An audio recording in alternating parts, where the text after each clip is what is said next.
Bonjour tout le monde, j'espère que vous allez bien, j'espère que votre week-end s'est bien passé, peut-être même que vous avez pu le passer en famille, c'est tout ce que je vous souhaite.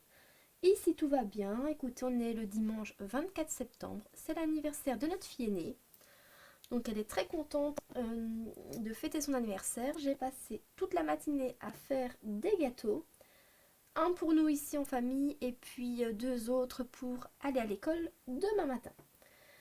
Donc, comme vous le savez ici, nous, on ne met pas tous nos salaires en commun. On aime autant se garder une petite partie qu'on peut dépenser un peu comme on veut. Donc, je vous ai déjà fait le budget prévisionnel de familial. Je vous le mets dans le petit, juste ici, quelque part, juste ici au-dessus.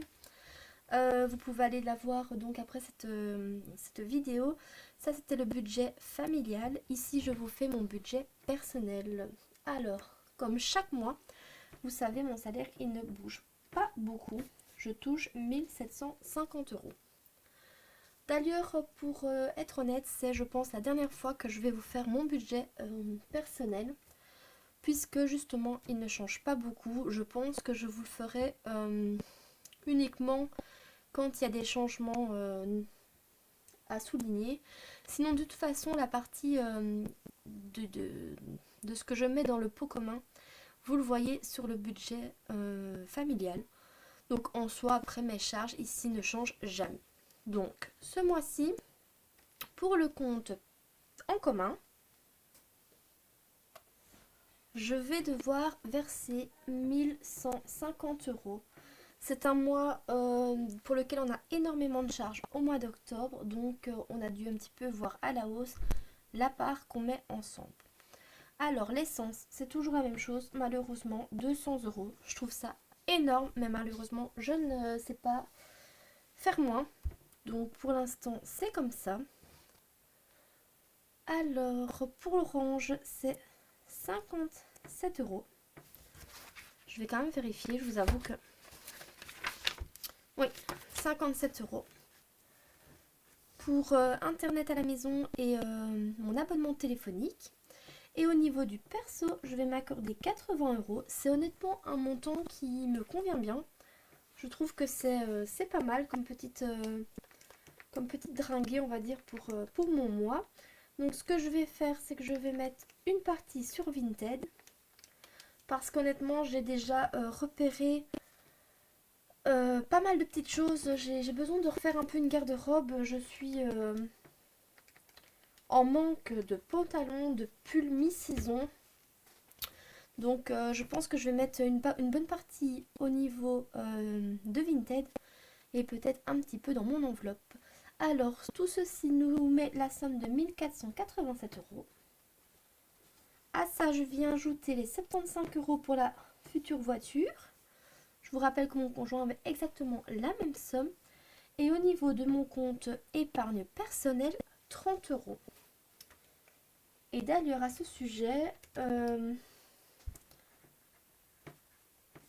comment dire, je mets 30 euros parce que je me dis mon emploi est un emploi sûr, enfin relativement sûr. J'ai pas beaucoup de risques d'être licenciée demain. Et donc en soi, je me suis laissé un petit peu vivre en me disant ben, je vais mettre 30 euros tous les mois et puis après on verra. Mon conjoint par exemple a un emploi qui est plus précaire au niveau de la durabilité. Donc lui, c'est vrai que je vous en parle jamais, mais il se met une somme tous les mois de manière à constituer l'équivalent de 3 mois de salaire. C'est son objectif. Honnêtement, il n'est pas très loin de cet objectif. 3 mois de son salaire de manière à se dire ben, si jamais demain je me retrouve pour une raison ou une autre au chômage, j'ai quand même 3 mois de salaire pour pouvoir continuer à avoir un train de vie qui est le train de vie, il est en relation avec l'argent qu'on gagne. Donc s'il passe d'un très bon salaire à, je ne sais pas moi, 1000 euros de chômage, il y a une grosse différence et donc ça nous permettrait de temporiser pendant quelques mois cette perte de salaire pour pouvoir lui permettre de retrouver sereinement un travail et pas se retrouver directement le bec dans l'eau. Donc en fait, on a toujours pensé que c'était le fait qu'il serait licencié ou licencié. En fait, honnêtement, dans la tête, c'est ça. Donc moi, par exemple, comme j'ai pas beaucoup de risque d'être licenciée, je mets 30 € tous les mois. Je suis arrivée à 240 € il me semble. Et figurez-vous que, ben, en fait, j'ai jamais pensé que je pourrais avoir envie de changer de travail et que le fait d'avoir cette poire pour la soif, ces 3 mois de salaire d'avance, ben, pourrait me permettre d'être plus sereine quant au changement, à la possibilité de changer d'emploi. Et donc au final, c'est un peu la situation dans laquelle je me retrouve actuellement, c'est-à-dire que je suis sur le point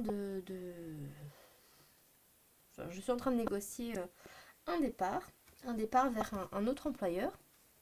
Et au final, je suis pas mal en stress parce que je me dis, je quitte une sécurité. Ça va faire 11 ans que je travaille dans mon job, quoi. Je quitte une sécurité pour un emploi qui, somme toute, a l'air très attirant sur le papier, mais qui en soi, en réalité, je ne sais pas il va réellement me plaire, si les collègues vont me plaire. Enfin. Et donc au final, je me suis dit, ben voilà quoi, en fait, tu n'épargnes pas beaucoup en me disant oui, mais mon emploi est sûr. Mais au final, j'aurais eu 3 mois d'avance. Je partirais, vous voyez, un peu plus sereine dans le sens où si je change mais que ça ne me plaît pas, je peux me permettre je vais pas dire de rechanger, mais oui, un peu quoi. D'être un peu plus libre de va-et-vient, quoi, je vais dire. Donc au final, ben, honnêtement, j'ai très mal géré sur cette épargne. Soit c'est comme ça, hein, de toute façon, vous pouvez le voir, j'ai pas un énorme budget non plus. Mais c'est vrai que je pense qu'avoir 3 mois de salaire bloqué dans le cas où il y a un licenciement, où on veut changer d'emploi, vraiment pour se dire, ça me permet d'être libre de choix. Ouais, j'aurais peut-être dû y penser. Bon, écoutez, c'est comme ça, j'y ai pas pensé. Donc, alors, 1750 moins 1487 moins 105, je fais n'importe quoi. 1750 moins 1487 moins 105, il me restera un reste CB de 158 € pour venir dépenser soit en achat internet, soit je suis avec les filles, elles ont besoin d'un petit quelque chose, en général je prends dans cette enveloppe. Donc voilà, comme vous voyez, ça ne change pas beaucoup hein, par rapport au mois dernier par exemple. J'avais 1435, 1487, c'est à peu près kiff-kiff. Les épargnes, c'est toujours pareil. Donc vous voyez, c'est toujours le même. Donc tant que je n'ai pas changé d'emploi et que du coup mon salaire n'a pas bougé, je pense que je vais arrêter de vous présenter ce budget prévisionnel personnel. Bien sûr, le familial, je le ferai tous les mois avec vous. Voilà, j'espère que cette petite vidéo vous aura plu. Si c'est le cas, vous n'hésitez pas à vous abonner, à liker, ça me fait vraiment plaisir. Ça m'encourage à continuer cette chaîne. Et sur ce, je vous dis à très bientôt dans une prochaine vidéo. Bye bye.